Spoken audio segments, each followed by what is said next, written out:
بسم اللہ الرحمن الرحیم۔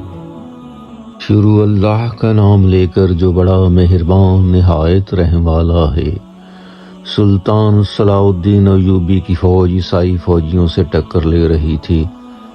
دشمنوں کے جوان، بوڑھے، عورتیں سبھی میدان جنگ میں نکل پڑے تھے اور جنگ جاری تھی۔ ادھر مسلمانوں کی فوج کے خیمے لگے ہوئے تھے اور یہ لوگ پوری بہادری کے ساتھ دشمنوں کا مقابلہ کر رہے تھے۔ اس جنگ کی ایک رات کا واقعہ ہے جبکہ ہر طرف سناٹا چھا چکا تھا اور سلطان صلاح الدین ایوبی اور ان کے ساتھی سو چکے تھے کہ اچانک ایک عورت عیسائیوں کے خیمے سے چیختی پکارتی ہوئی فوج اور پہرے داروں کے درمیان سے گزرتی ہوئی مسلمانوں کے خیمے تک پہنچی، جہاں اس کو ایک فوجی افسر نے روک لیا اور پوچھا، کہاں جا رہی ہو؟ اس نے پوری قوت سے جواب دیا، صلاح الدین کو تلاش کرتی ہوں، صلاح الدین کو۔ عورت کو سلطان صلاح الدین ایوبی رحمۃ اللہ علیہ کے پاس پہنچایا گیا تو وہ سو رہے تھے۔ ان کو لوگوں نے جگا دیا اور کہا کہ ایک مظلوم عورت آپ سے کچھ کہنے آئی ہے۔ اس وقت اسلامی لشکر کے تمام بڑے بڑے سردار سو رہے تھے۔ سلطان صلاح الدین ایوبی رحمۃ اللہ علیہ نے ان سب کو جگا دیا اور اسے نہایت مہربانی اور نرمی کے ساتھ پوچھا، کیا بات ہے؟ عورت رونے لگی اور پھر چیخ کر بولی کہ اے بادشاہ، آپ کی فوج سے مجھ کو سخت شکایت ہے۔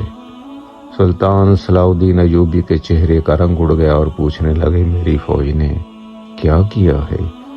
عورت نے جواب دیا کہ کل آپ کے ان سپاہیوں نے میرے شوہر کو گرفتار کر لیا تو میں نے کہا کہ چلو خدا کی راہ میں، پکڑا گیا اور آج رات کو ابھی کچھ گھنٹے پہلے آپ کی فوج کے کچھ ڈاکو میرے محبوب بچے کو اٹھا کر لے گئے۔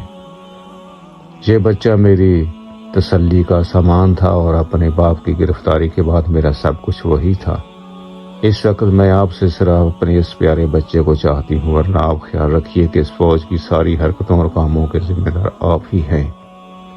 اور پھر جوش میں کہنے لگی، اے کافروں، میں اپنے بچے کو تم سے مانگ رہی ہوں، صرف اپنے بچے کو۔ عورت کا مزاج دیکھ کر اور اس کی باتیں سن کر سلطان صلاح الدین ایوبی رحمۃ اللہ علیہ خاموش ہو گیا اور فوج کو حکم دیا کہ فوراً لشکر چھاونیاں اور اس کے قریب کی جگہوں سے اس عورت کے بچے کو تلاش کر کے لائیں۔ تھوڑی دیر کے بعد فوج والے کچھ اجنبی ڈاکوؤں کو پکڑ کر لائے جو بچے کو لے گئے تھے۔ عورت بچے کو دیکھ کر اچھل پڑی اور اس کو اپنے سینے سے چمٹا لیا اور اس کے چہرے کا بوسہ لینے لگی اور محبت کے گرم گرم آنسو اس کی آنکھوں سے نکل کر بچے کے رخسار پر گرنے لگے۔ اب عورت کو سکون حاصل ہو چکا تھا اور وہ سلطان صلاح الدین ایوبی رحمۃ اللہ علیہ کی طرف متوجہ ہو کر شکریہ ادا کرنے لگی، لیکن سلطان صلاح الدین ایوبی نے تھوڑی دیر کے لیے اس سے مہلت چاہی اور اس کے قیدی شوہر کو طلب کر کے اسی وقت اس کو رہا کر دیا اور کہا، جاؤ اپنے سرداروں سے ہمارے متعلق کہہ دو کہ ہم ظالم اور سرکش نہیں بلکہ ہم رحم کرتے ہیں۔ ہم لڑائی کرنے اور تباہی پھیلانے کے لیے پیدا نہیں کیے گئے بلکہ ہمارا مقصد امن اور سلامتی قائم کرنا ہے۔ ہمارا دین اتفاق سکھاتا ہے، پیار و محبت سکھاتا ہے، دلوں کو آپس میں ملاتا ہے، بھائیوں کے درمیان پھوٹ نہیں پیدا کرتا اور نہ ہی ان کے دلوں میں کینہ، عداوت و بغض کا بیج ڈالتا ہے۔ اپنے ان بڑے سرداروں سے کہہ دو کہ ہم اسی اخلاق کی بدولت کامیاب ہوں گے اور یہی دین ہماری فتح کا پیش خیمہ ہے۔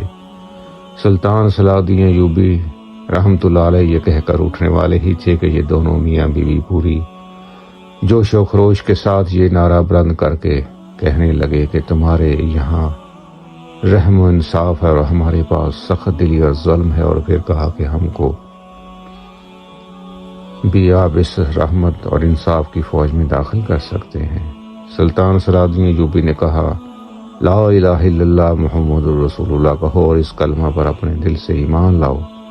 دونوں میاں بیوی نے لا الہ الا اللہ محمد رسول اللہ کہا، اور یہ دونوں میاں بیوی مسلمانوں کی چھاؤنی میں اپنے خیمے کی طرف جا رہے تھے، اور لا الہ الا اللہ محمد رسول اللہ برابر ان کی زبان پر جاری تھا، اور فضا مسلمانوں کے نعرہ تکبیر سے گونج رہی تھی۔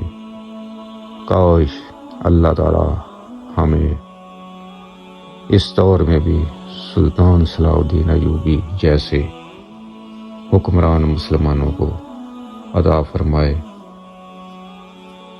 آمین ثم آمین یا رب العالمین۔